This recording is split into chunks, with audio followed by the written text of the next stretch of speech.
ওগো ইমাম আলী মকাম হুসাইন, হে আব্বাজান, আপনি আমাকে অনুমতি দেন, আমি যুদ্ধের ময়দানে যাব। জোরে বলেন সুবহানাল্লাহ। ওই দিন হলো 10ই মুহররম। 7ই মুহররম থেকে পানি বন্ধ করে দিয়েছেন, ফুরাত নদীর পানি। জোরে বলেন নাউজুবিল্লাহ।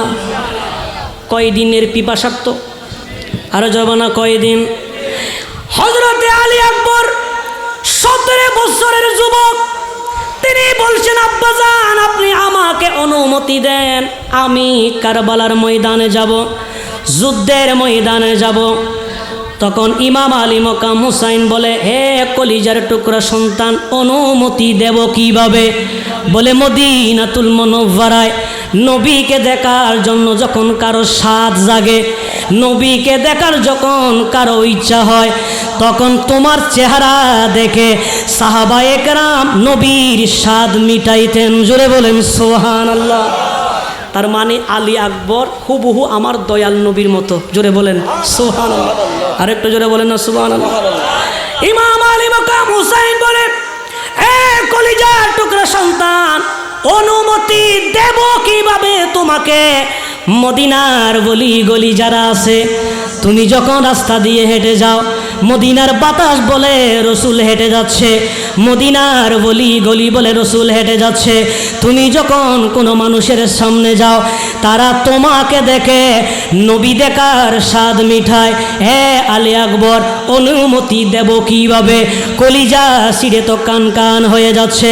হযরতে আলী আকবর বলেন, আব্বাজান, যারা একে একে আমাদের চাচা মুসলিম বিন আকিল শাহাদতের পেয়ালা পান করেছেন, চাচাতো ভাই মুহাম্মদ ইবনে ইব্রাহিম শাহাদতের পেয়ালা পান করেছেন, বিভিন্ন গোত্র থেকে আসা ওয়াহাব ইবনে আব্দুল্লাহ কলবি শাহাদতের পেয়ালা পান করেছেন। হ্যাঁ আমার আব্বাজান, আপনি অনুমতি দেন, আমি কারবালার ময়দানে গিয়া এজিদ বাহিনীদের সাথে যুদ্ধ করে আমি হাউজে কাউসারের পানি পান করব। জোরে বলেন সুবহানাল্লাহ। আরেকটু জোরে বলেন না সুবহানাল্লাহ। আবার ইমাম আলী মকাম হুসাইন নিজের কলিজার টুকরা সন্তানকে অনুমতি দিলেন। আলী আকবর ঘোড়ার উপর উঠলেন, ঘোড়ার উপর চড়ে তিনি কারবালার ময়দানে গেলেন।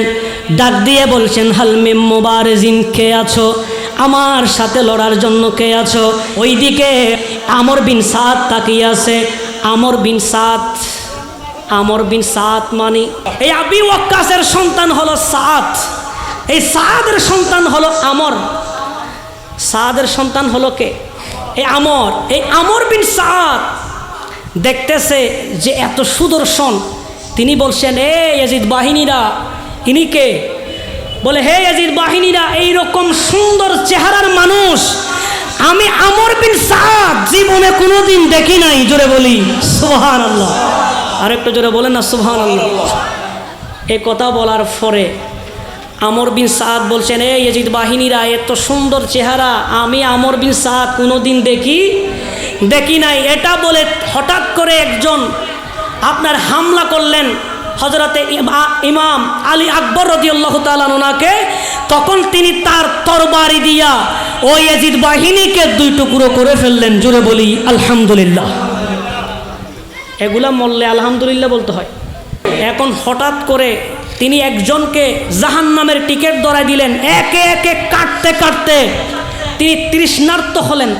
এমন সময় আলী আকবর দৌড় মেরে আবার হুসাইনের তাঁবুর এখানে আসলেন। আসার পরে বলেন, বাবা, জিহ্বা শুকিয়ে গেছে, কাঠের মতো শক্ত হয়ে গেছে, বাবা পানি দাও। তখন তিনি পানি চাচ্ছেন। হুসাইন বলে, বাবা পানি দেব কোথায়? বলে, আমার জিহ্বাটা নাও, এই জিহ্বা শুষে শুষে তৃষ্ণা নিবারণ করো। জোরে বলি সুবহানাল্লাহ। আলী আকবর জিহ্বা শুষবে কিভাবে? হুসাইনের জিহ্বা তো আলী আকবরের জিহ্বার চেয়ে আরো শক্ত হয়ে গেছে। জোরে বলি আল্লাহু আকবার। এইভাবে এরপরেও তিনি শুষে আবার ময়দানে গেলেন। যাওয়ার পরে তিনি আবার যখন কাটা আরম্ভ করলেন, কোবানি আরম্ভ করলেন, তখন আমর বিন সাদ বলে, হে ইয়াজিদ বাহিনীরা, তাকে যদি একা ছেড়ে দাও তোমরা পারবে না, যদি পানি পান করতে পারে, জিহ্বায় পানি লাগাইতে পারে, 22,000কে শেষ করে দেবে। বলে চতুর্দিকে ঘেরাও করো, 4,000 এজিদি আলী আকবরকে ঘেরাও করে চতুর্দিকে বর্ষা নিক্ষেপ করে শাহাদতের পেয়ালা পান করাই দিলেন।